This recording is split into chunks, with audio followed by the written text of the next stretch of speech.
앵커 39명이 숨진 밀양 세종병원 화재를 수사하는 경찰이 사무실 등을 압수수색하는 등 속도를 내고 있습니다. 오늘은 희생자 13명에 대한 장례가 치러집니다. 박상현 기자입니다. 리포트 화재 원인에 이어 피해가 커진 책임을 밝히는 데 주력하고 있는 경찰이 어젯밤 압수수색을 벌였습니다. 압수수색 대상은 피의자 3명이 사무실과 자택 등 모두 11곳이었습니다.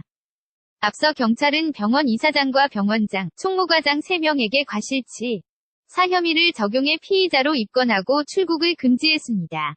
경찰은 당분간 관계자 소환 조사보다 압수물 분석에 주력한다는 방침입니다. 압수물 분석에서 불법 증축과 구조 용도 변경, 비상발전기 가동 책임을 비롯해 평소 안전관리 실태가 확인되면 관계자들을 다시 소환해 수사를 할 예정입니다. 한편 오늘은 사고 당시 숨진 의료진 2명 등 희생자 13명에 대한 장례가 치러집니다. 희생자 장례는 내일 4명이 발인이 끝나면 모두 마치게 됩니다. 밀양문화체육회관에 마련된 사망자 합동분향소에는 어제까지 7,200여 명이 다녀갔습니다. 밀양시는 애초 내일까지였던 애도 추모 기간을 합동위령제가 열리는 다음 달 3일까지 연장하기로 했습니다. KBS 뉴스 박상현입니다. 앵커 39명이 숨진 밀양 세종병원 화재를 수사하는 경찰이 사무실 등을 압수수색하는 등 속도를 내고 있습니다.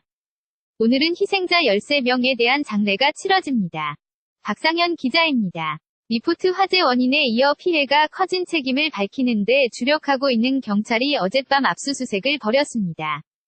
압수수색 대상은 피의자 3명이 사무실과 자택 등 모두 11곳이었습니다. 앞서 경찰은 병원 이사장과 병원장, 총무과장 3명에게 과실치, 사 혐의를 적용해 피의자로 입건하고 출국을 금지했습니다. 경찰은 당분간 관계자 소환 조사보다 압수물 분석에 주력한다는 방침입니다. 압수물 분석에서 불법 증축과 구조 용도 변경, 비상발전기 가동 책임을 비롯해 평소 안전관리 실태가 확인되면 관계자들을 다시 소환해 수사를 할 예정입니다.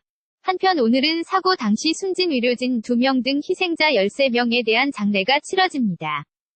희생자 장례는 내일 4명이 발인이 끝나면 모두 마치게 됩니다. 밀양문화체육회관에 마련된 사망자 합동분향소에는 어제까지 7,200여 명이 다녀갔습니다. 밀양시는 애초 내일까지였던 애도 추모 기간을 합동위령제가 열리는 다음 달 3일까지 연장하기로 했습니다. KBS 뉴스 박상현입니다. Let it go, make my body go. Take our bodies higher and higher.